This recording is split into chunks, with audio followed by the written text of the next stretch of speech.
Diniriwang po ngayon ang ika-453 founding anniversary ng lungsod ng Maynila. May unang balita live, si James Agustin. James, happy anniversary sa Maynila.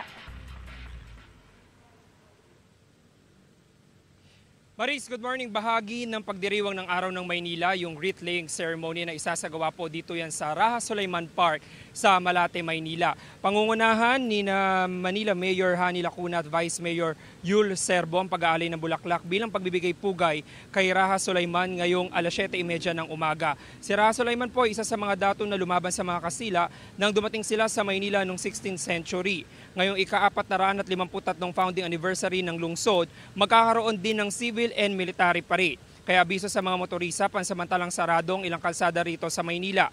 Kabilang na ang Onyx Street mula Pedro Hill hanggang Sobel Rojas Street, Sobel Rojas Street mula Pablo Ocampo hanggang Pasig Line Street at Florentino Torres Street o Dagonoy Street. Iwasan muna ang mga naturang kalsada mula alas 8 ng umaga hanggang matapos po ang parada.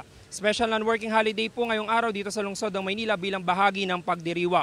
Suspendido rin ang expanded number coding scheme ngayong araw sa lungsod ng Maynila lang po yan base sa anunsyo ng Manila Traffic and Parking Bureau. Samantala, Marie, sa mga oras na ito ay naantabayanan na lamang natin yung ilang opisyal ng Manila LGU para masimulan na yung seremonya. Dito po yan sa Raha Sulaiman Park sa Malate, Maynila. Yan ang unang balita. Ako po si James Agustin para sa GMA Integrated News.